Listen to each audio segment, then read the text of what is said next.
महारास की लीला 6 महीने तक भगवान ने अपनी गोपियों के साथ करी। और अब सुखदेव जी महाराज कथा को आगे बढ़ा रहे हैं और कहते हैं कि अब यहाँ पर कंस मथुरा में बड़ा विचलित है। क्यों विचलित है? कि मुझे अपने काल को मारना है। बार बार असुरों को उसने भेजा, अरिष्टासुर गया, काल नेमी, विभिन्न प्रकार के असुर गए। कहते हैं कि इतने सारे असुर गए पर कोई भी असुर वापस नहीं लौटता है। कंस, जितने असुरों को कंस ने भेजा अभी तक, तो कोई भी वापस नहीं लौटा। तो एक दिन नारद जी आए। भगवान ने नारद जी से कहा कि अब ये खेल नारद जी हमें बंद करना है कि वहां से कुछ आते हैं हम फिर मारते हैं। ऐसा करते एक ही बार में इस खेल को समाप्त करें। नारद जी ने कहा मैं क्या करूं? तो नारद जी कहते हैं आप कंस के पास जाओ और उसको युक्ति बताओ कि अब वो हमको बुला ले मथुरा, क्योंकि हम मथुरा जाएंगे और एक ही बार में सारे असुरों को नष्ट कर देंगे, क्योंकि खेल जो है एक ही बार में अब समाप्त करना है ठाकुर जी। तो कहते हैं कि अब नारद जी ने कंस को युक्ति बताई कि अरे कंस, तुम कितने सारे असुरों को भेजते हो और कोई वापस नहीं आता है। तो ऐसा करो कि अब तुम किसी को भेजो मत। अब ऐसा करो कि इन दोनों को तुम यहीं पर मथुरा में बुलाओ और वहीं पर इनका गोविंदाय नमो नमः कर दो।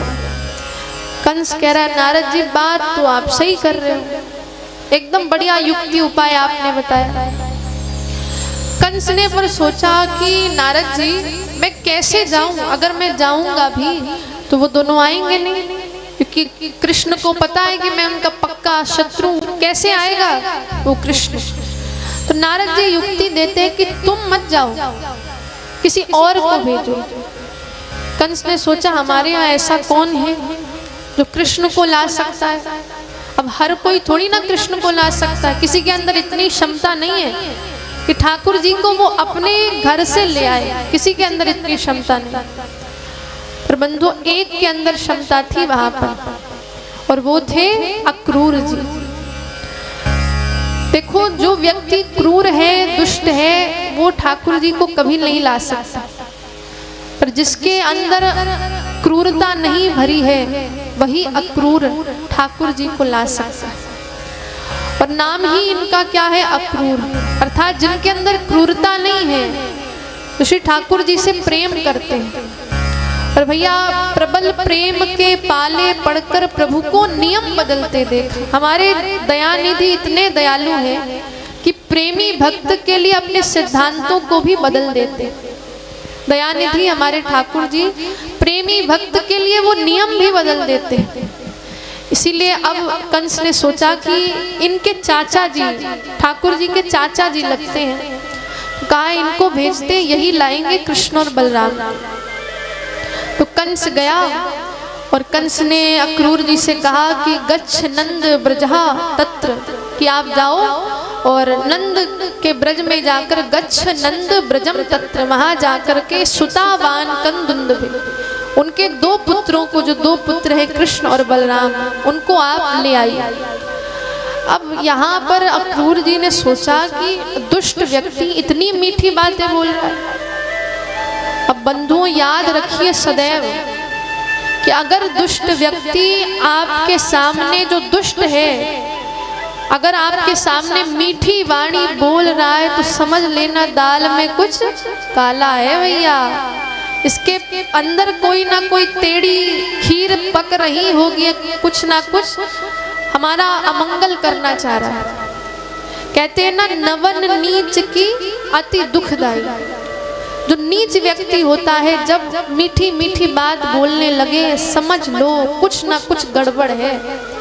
अक्रूर जी समझे कि ये आज कंस जो हमेशा हमसे आदेश हमको देता, अरे ये कर दो वो कर दो, तू तड़ाक में बात करता, आज वो मीठी वाणी बोल रहा है।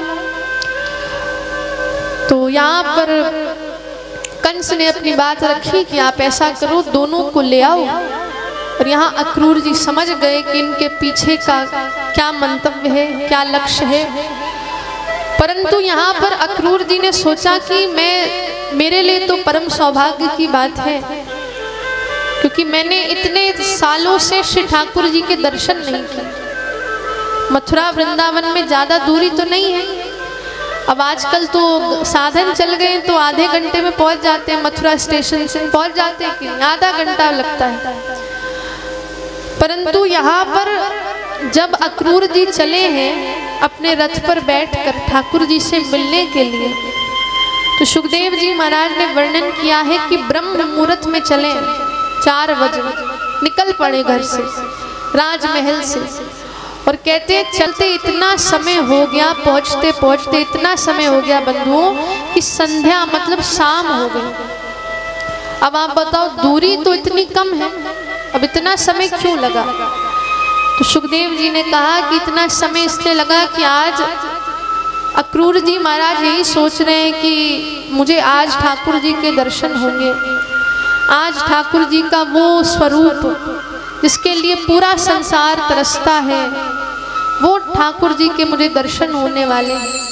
तो यही बातें सोच रहे हैं। जैसे हमको किसी से मिलना होता है तो हम उसी के बारे में पूरे रास्ते भर सोचते हैं कि हम उनसे मिलेंगे, ये करेंगे, हम पहली मुलाकात होगी तो ये होगा। होता है ना, किसी से अगर हम मिले पहली बार तो हम यही सोचते हैं वो कैसा लगता होगा, अरे वो कैसी बातें करता होगा, जब मैं उससे मिलूंगा तो उससे कैसे उसको हृदय से लगाऊंगा, कैसे बात करूंगा। तो यहाँ अक्रूर जी भी सोच रहे हैं कि जब मैं ठाकुर जी से मिलूंगा तो उनसे कैसे बात करूंगा।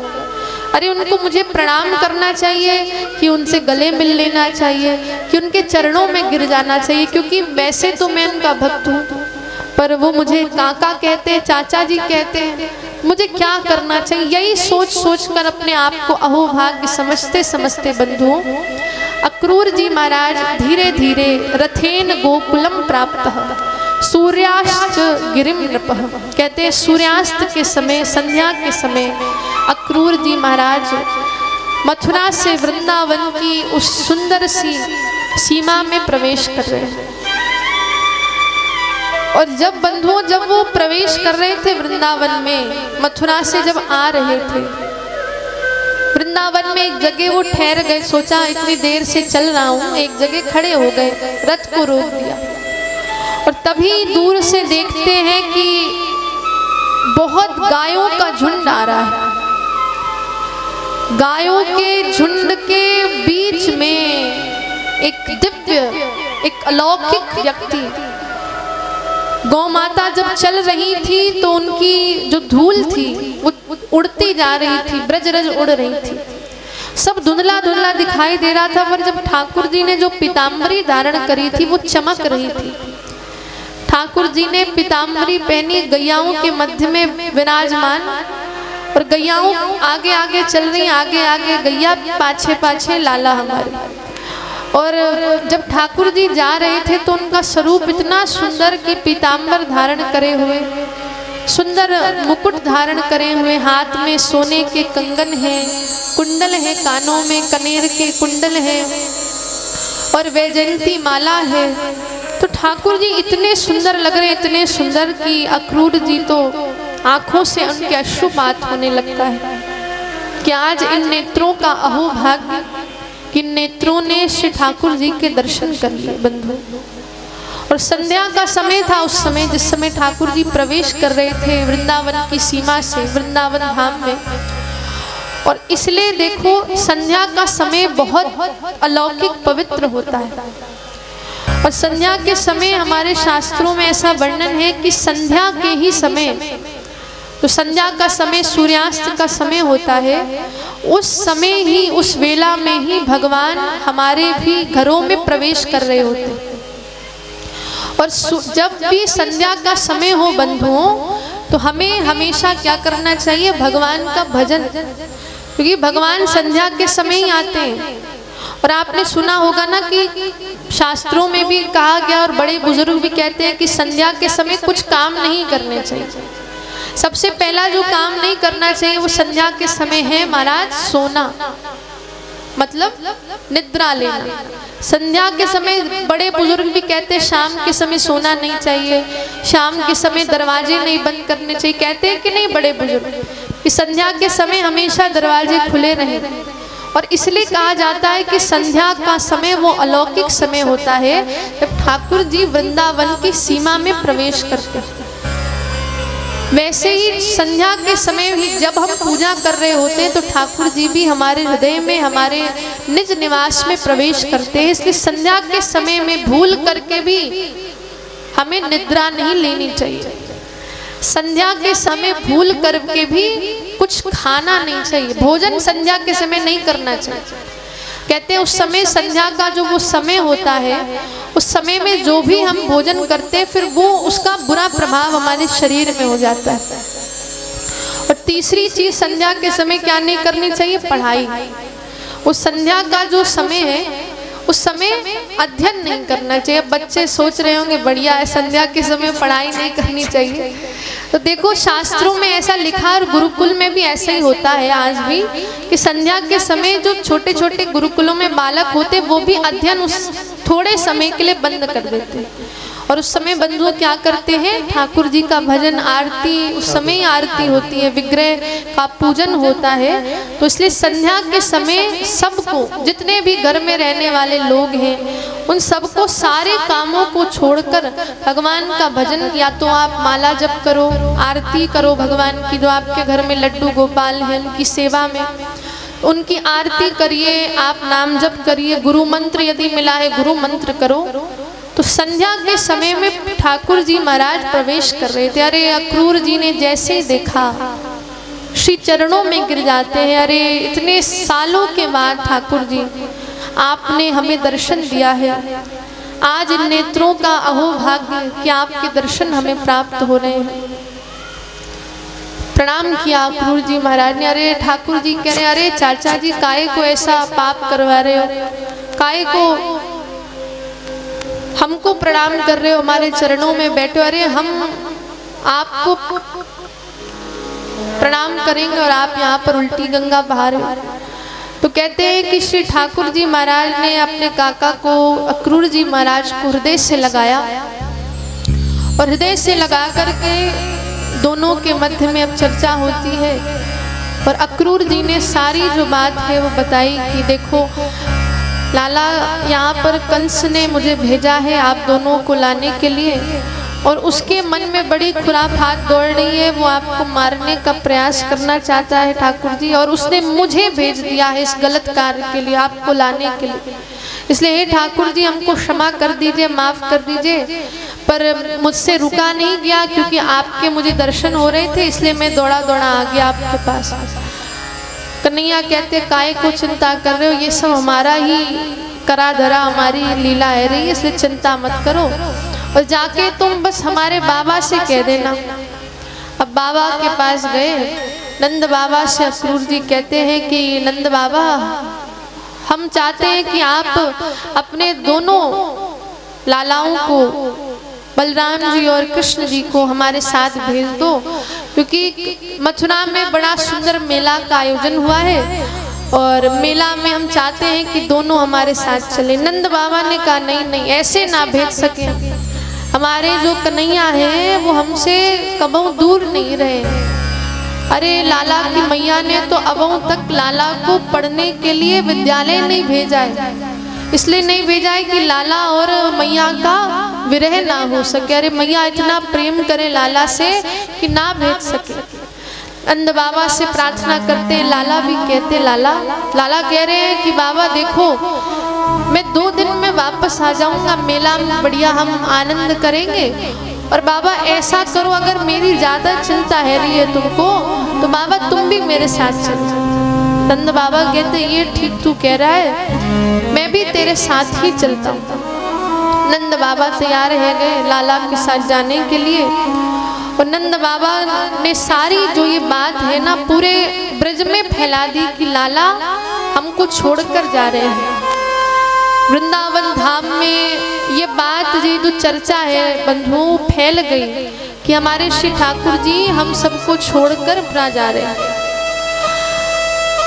कहते हैं कि सारे जितने भी सखा हैं, जैसे ठाकुर जी के विषय में मालूम चला कि लाला जा रहे हैं 2 दिन के लिए, तो सारे सखा कहते हैं कि कन्हैया हमको छोड़ के तू जा रहा है, अरे हम तो तुम्हारे सुख दुख के साथ ही रहे हैं, लाला हमको भी नेक अपने साथ मेला में घुमा देना।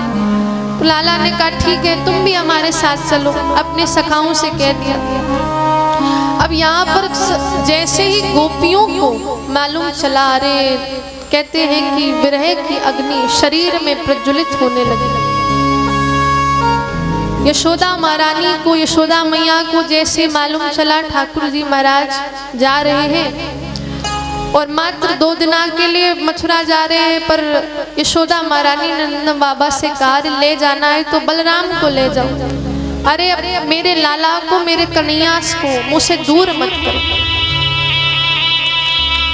और यहाँ पर अब ठाकुर जी मैया के पास आए और मैया से कह रहे अरे मैया तू काहे को परेशान है रही है, 2 दिन की तो बात है, 2 दिन में मैं वापस आ जाऊंगा। मैया कहती है मुझको पता है कि तू ना आएगा, मुझको पता है कि तेरी जो वास्तविक मैया है वो देवकी है और तू एक बार जब मथुरा चला जाएगा तो मुझको भूल जाएगा। अरे ना मैया तू कैसी बात करे, अरे अपनी मैया को कोई पुत्र भूले कभी, अरे पुत्र विदेश में भी चला जाए पर अपनी मैया को कबहू ना भूले, क्योंकि मैया पुत्र और माता का रिश्ता होता ही ऐसा है, कितना भी दूर हो मैया और बेटा पर उनका जो प्रेम है कभी समाप्त नहीं हो सकता।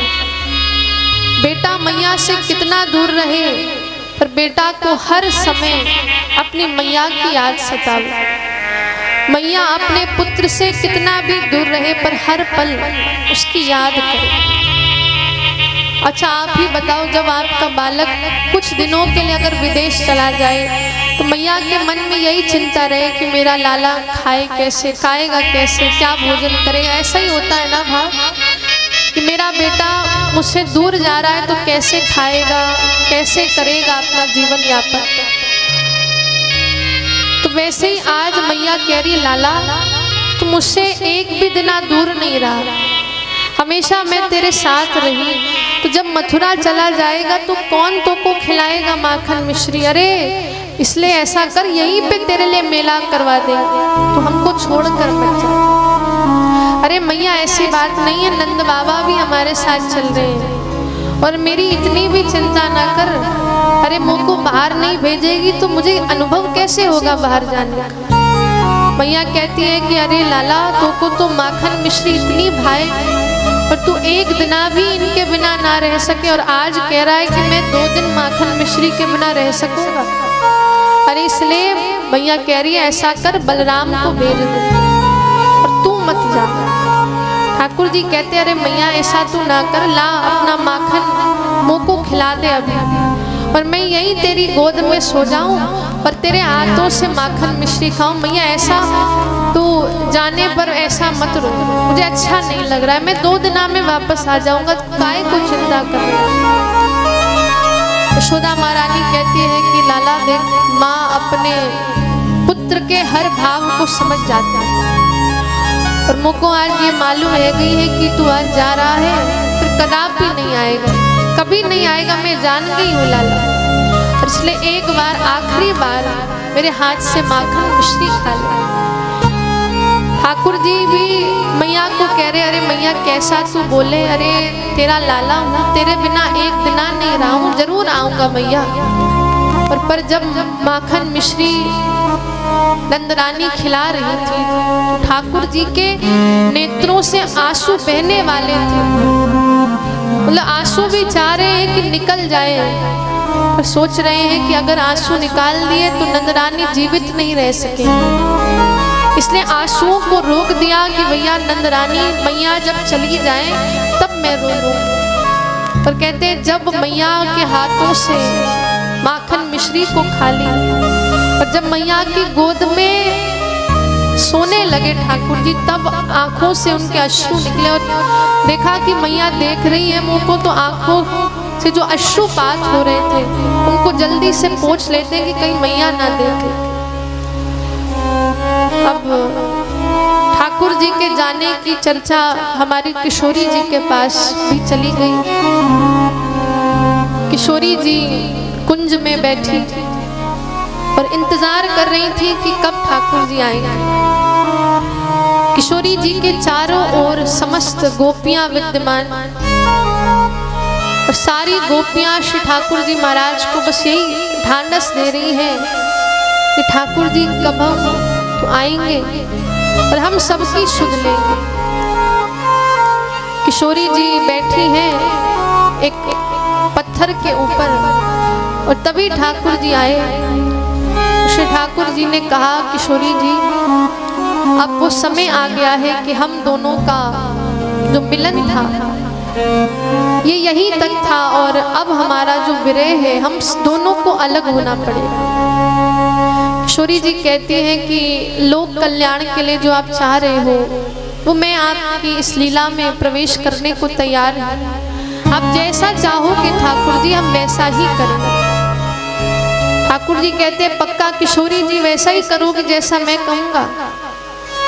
किशोरी जी कहती है आप हमारे प्राण भी मांग लो।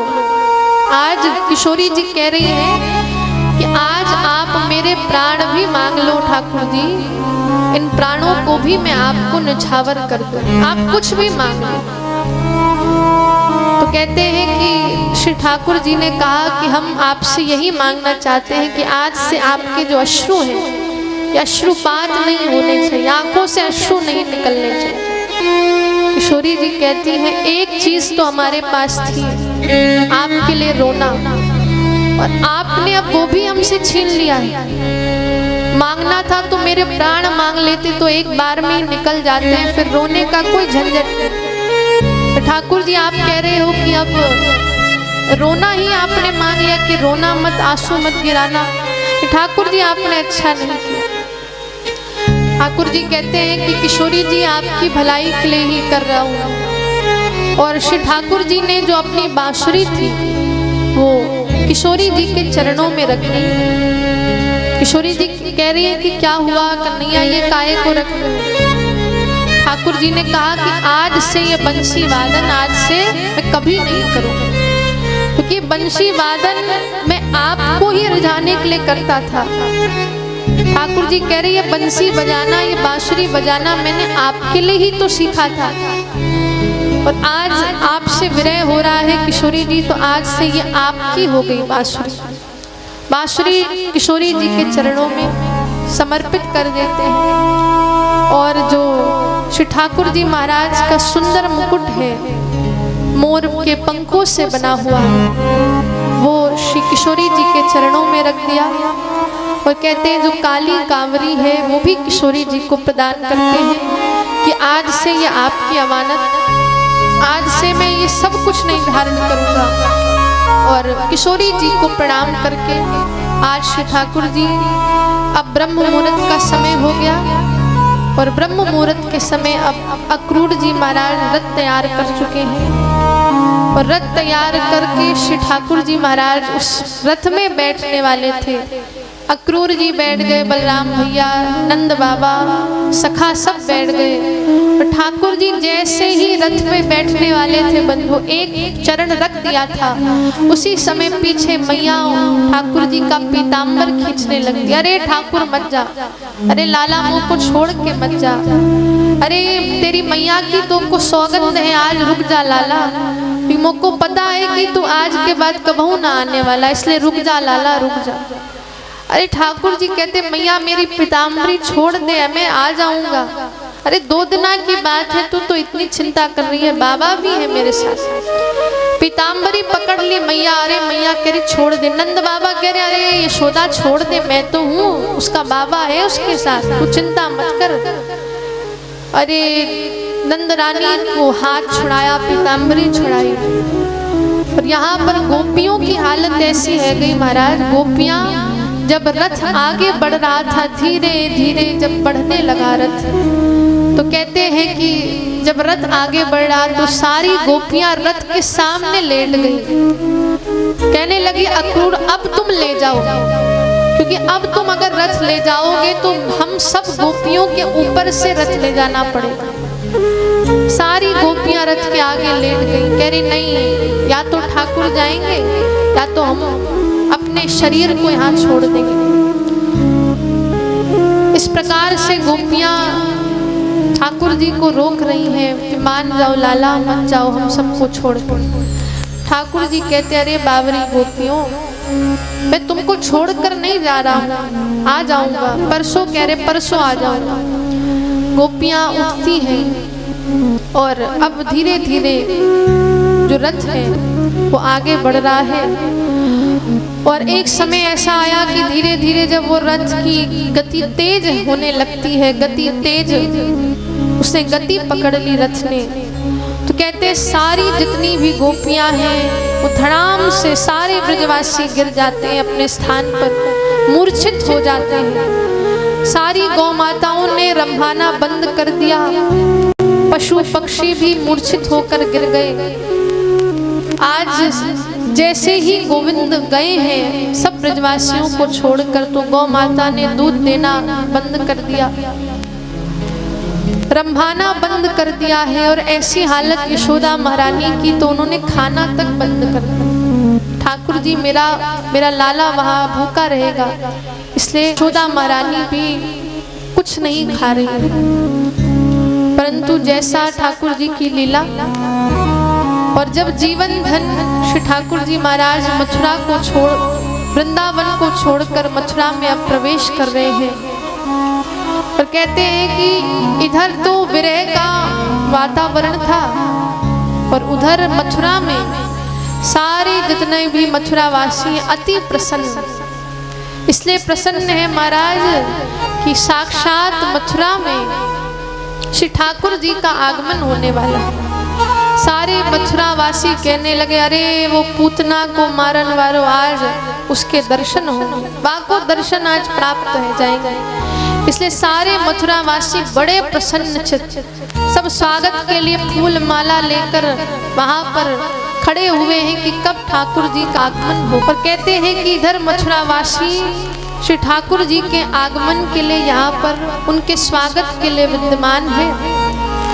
और समस्त जितने भी ठाकुरवासी, समस्त जितने भी मथुरावासी हैं, जब उन्होंने देखा कि अक्रूर जी के साथ श्री ठाकुर जी महाराज मथुरा में उनका आगमन होता है, तो सब जयकारा लगाते हैं, बोलिए कृष्ण कन्हैया लाल की जय।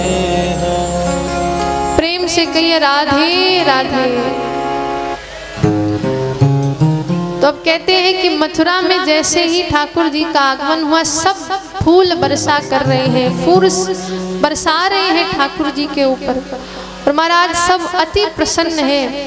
और अब सारे जितने भी सखा हैं वो लाला से कह रहे लाला तेरा तो खूब स्वागत है रहा है। लाला कहते इसलिए हमारा स्वागत है रहा है क्योंकि हमारे मामा जी का घर है, मामा जी की नगरी है, और जब भांजा आता है तो मामा जी तो खूब स्वागत करते हैं। मामा और भांजे में तो सब चलता ही है, प्रेम जो संबंध है। तो लाला कहते हैं कि भैया हमारा स्वागत इसलिए हो रहा है क्योंकि ये हमारे मामा जी का नगर है, और मामा जी के यहाँ आए हैं तो हमारे लिए तो सब मामा जी लगते हैं, तो खूब इसलिए हमारा स्वागत कर रहे हैं। तो सारे जितने भी सखा है वो कहने लगे अच्छा बताना चाहिए था लाला, पहले हम भी बढ़िया नेक सुंदर सुंदर वस्त्र पहन के आते। अरे लाला ने कहा ऐसी बात है तो कोई बात नहीं, हम तुमको सुंदर सुंदर वस्त्र माला सब पहना देते हैं। तो अब कहते हैं श्री ठाकुर जी महाराज गए एक धोबी के पास, धोबी से कहा रे मामा जी प्रणाम। मामा जी देखने लगा वो धोबी, ये कौन आ गया बालक, हमको मामा जी कह रहा है। तो कहा मेरा नाम है कृष्णचंद्र। धोबी ने कहा अच्छा तुम आए हो, तुम्हारा स्वागत करने के लिए कंस मामा पहले ही से बैठे और हमको खबरदार मामा कहा। अरे धोबी की जब ये बात सुनी, ब्रजवासियों ने कहा कि लाला ने सुंदर सुंदर वस्त्र मांग ले धोबी से। धोबी कहने लगा तुम लोगों के लिए वस्त्र मैं दूंगा। धोबी ने साफ मना कर दिया। ठाकुर जी ने देखा हमारे ब्रजवासियों को मना किया, एक थप्पड़ घुमा के दिया महाराज, और उसी समय उस धोबी का गोविंदाय नमो नमः हो गया। कहते कहते हैं वो धोबी जो ठाकुर जी ब्रजवासियों को मना कर रहा था, ठाकुर जी ने एक थप्पड़ में उसको अपने धाम भेज दिया। और वो धोबी वही था महाराज, ऐसा आचार्यों ने कहा है कि वो रामावतार का धोबी था, जिसने हमारी किशोरी जी के विषय में टिप्पणी करी थी। ठाकुर जी ने उसको सजा दी है। और इसके बाद अब सब डरने लगे, अरे ये बालक तो देखो कपड़ा नहीं दो तो एक घुमा के देता है और ऊपर चला जाता है व्यक्ति। तो सारे धोबियों की लाइन लग गई महाराज, अरे लाला नेक हमारा ले लो कपड़ा, अरे हमारा ले लो। अब वस्त्र तो मिल गए ब्रजवासियों को, लाला के सखाओं को वस्त्र मिल गए, पर सब कैसे थे, ढीले ढाले थे। अब कंस जैसे व्यक्ति के कपड़े तो ढीले ढाले होंगे और ब्रजवासी बेचारे पतले से, और कंस मामा इतने हट्टे कट्टे मोटे तगड़े हैं। तो ब्रजवासियों ने कहा, सखाओं ने कहा, अरे ऐसे वस्त्र पहन के कछु काम ना चलेगा लाला, ऐसा कर दर्जी के पास ले चल कि बढ़िया फिट कर दे कपड़ा। लाला ने कहा अभी ले चलता हूँ। दर्जी के पास ले गए लाला, और लाला ने कहा अरे मामा जी इन वस्त्रों को ने थोड़ा फिट कर दो। तो कहते हैं दर्जी ने तो महाराज पहले कहा लाला हम कर देंगे, क्योंकि उसको मालूम चल गया था ठाकुर जी को जिसने मना किया वो फिर दोबारा कुछ बोल नहीं पाए। दर्जी ने बढ़िया से सुंदर वस्त्र बना दिए। फिर लाला के ब्रजवासी कहते, सखा कहते लाला वस्त्र तो बढ़िया हो गए, चकाचक वस्त्र पहन लिए, पर अब हम चाहते बढ़िया माला और मिल जाए तो आनंद आ जाएगा। बढ़िया पुष्पों की माला लाला, जैसे तैने पहनी है वैसे हमको भी मिल जाए तो आनंद आ जाएगा। तो तभी सुदामा नाम का एक माली था, उस माली के घर गए और ठाकुर जी ने माला मांगी, सब सखाओं के लिए माला मिली, और सुदामा नाम के माली का प्रभु ने उद्धार किया, दर्शन दिया। ब्रजवासी कहते सब बढ़िया हो गया, वस्त्र चकाचक है गए, माला भी है गई, अब नेक सो चंदन और लग जाता माथे पर तो और आनंद आ जाता। तो कहते हैं कि अब चंदन लगाने काजे तभी एक सुंदर सी, सुंदर नहीं कहेंगे महाराज, 3 जगह से टेढ़ी कुब्जा जा रही थी चंदन लेकर, हाथ में कटोरी लेकर। और वो चंदन किसके लिए था? कंस मामा के लिए। कंस मामा को वही लगाती है चंदन। तो ठाकुर जी ने देखा, पीछे से गा रहे, ओ सुंदरी नेक रुक जा। कुब्जा ने सोचा कि मुझको आज तक किसी ने सुंदरी नहीं कहा, मेरा नाम सैरेंद्री था और मेरे स्वरूप को देखकर सबने मुझे कुब्जा कुब्जा कहकर प्रसिद्ध कर दिया। और ये कौन आ गया भैया जो हमको कह रहा सुंदरी? कुब्जा ने पीछे मुड़कर देखा ठाकुर जी का स्वरूप, कहने लगी ये तो कोई दिव्य पुरुष है जिसका आगमन हुआ, दिव्य बालक है। तो हमारे लाला ने पास आए और कहा, अरे सुंदरी ने जरा सा चंदन हमारे मस्तक पे लगा दे, हमारे सखाओं के मस्तक पर लगा दे। तो आज कुब्जा ने अपने इन हाथों से लाला के मस्तक पर चंदन लगाया और सारे जितने भी सखा हैं उन सबके मस्तक पर चंदन लगाती है वो कुब्जा। अब बलराम भैया कहते हैं दाऊ भैया कि अब इसका भी उद्धार कर दे कन्हैया।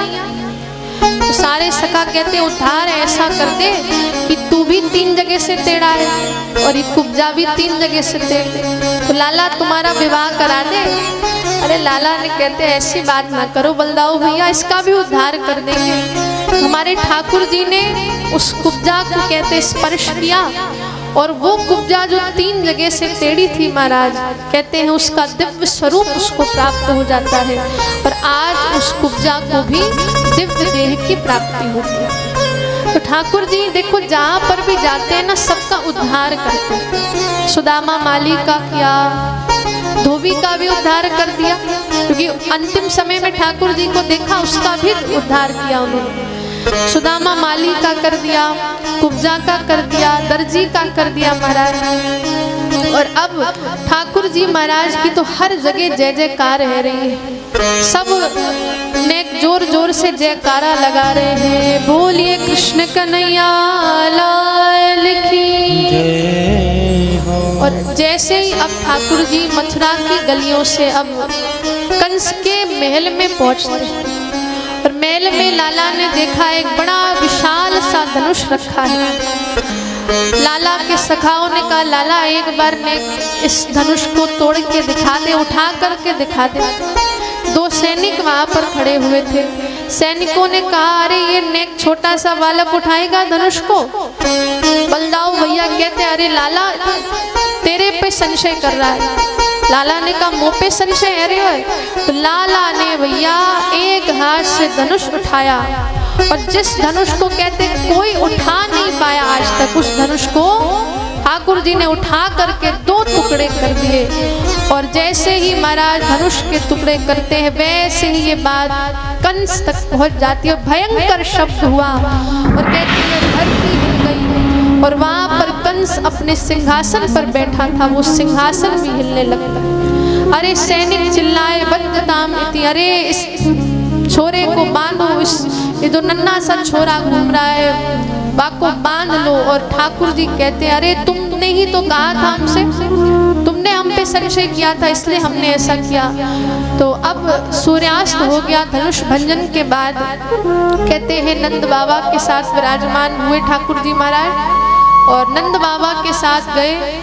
उसके पश्चात ठाकुर जी ने एक कुवलय पीड़ नाम का हाथी था, उसका भी उद्धार करते ठाकुर जी।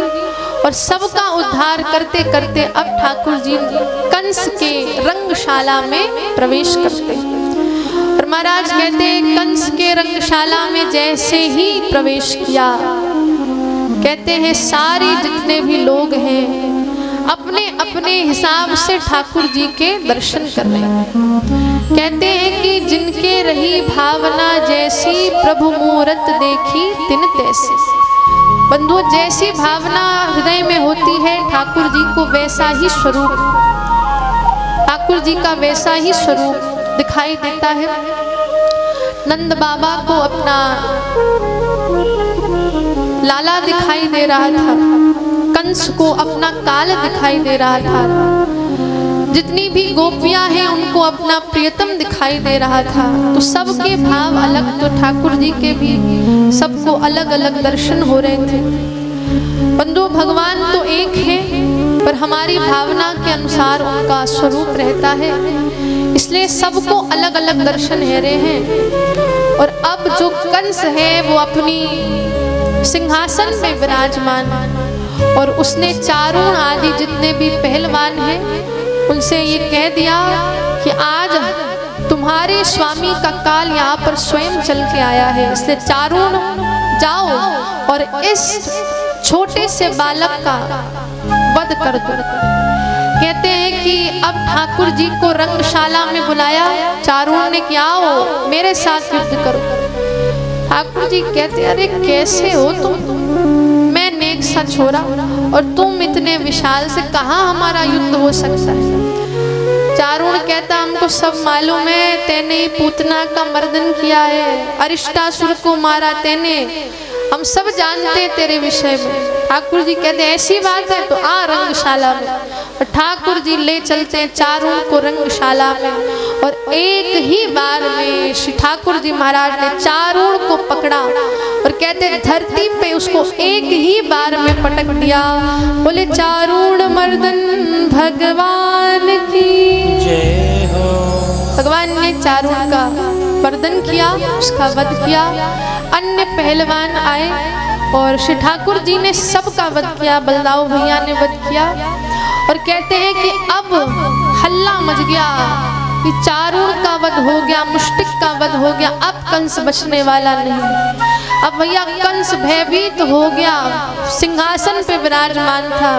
अब कहते हैं कंस जब सिंहासन में विराजमान था सब जगह खूब हल्ला मचने लगा, कंस का काल आ गया, काल आ गया। और कहते हैं अब कंस नीचे को भाग रहा था। अब ठाकुर जी ने सोचा कि ठीक समय आ गया है, अब इसका वध करना है, क्योंकि ये वही कंस है जिसने मेरी मैया के बालों को खींचा था, ये वही कंस है जिसने मेरे बाबा को प्रताड़ित किया था, ये वही कंस है जिसने मेरी मैया के बालों को खींचकर उनको जेल में बंद किया था। इसने अब इसका समय आ गया है। और ठाकुर जी कहते हैं धीरे धीरे सीढ़ियों से ऊपर चढ़ते हैं और जब कंस नीचे को आ रहा था ठाकुर जी ने पकड़ा उस कंस को और कहते हैं एक बार में पकड़ते हैं और उस कंस को नीचे गिरा देते हैं। धड़ाम से आवाज आती है और आज जिससे पूरा संसार भयभीत था वो कंस ठाकुर जी ने एक ही बार में उसका मर्दन कर दिया। और इस प्रकार से सुखदेव जी महाराज श्रवण कराते हैं कि जो सबके लिए भय का कारण था, आज श्री ठाकुर जी महाराज ने उस कंस का मर्दन कर दिया। बोले कृष्ण कन्हैया लाल की। तो इस प्रकार से श्री ठाकुर जी महाराज ने कंस मर्दन किया, कंस का वध किया। और अब नंद बाबा से लाला ने प्रार्थना करी कि नंद बाबा अब आपको वास्तविकता मालूम है कि हमारे जो वास्तविक माता पिता हैं वो वसुदेव बाबा और देवकी मैया है। इसलिए नंद बाबा अब हम चाहते हैं कि हम अपनी मैया बाबा को प्रेम प्रदान करें, क्योंकि बचपन से वो हमारे प्रेम से वंचित रहे हैं। इसलिए अब श्री ठाकुर जी महाराज प्रेम प्रदान कर रहे हैं अपने माता पिता को। तो इस प्रकार से आपने कंस मर्दन की सुंदर कथा को श्रवण किया। तो आइए 2 मिनट का हम संकीर्तन करते हैं और उसके बाद आगे की जो सुंदर कथा है हम उसमें प्रवेश करेंगे। बोलिए कृष्ण कन्हैया लाल।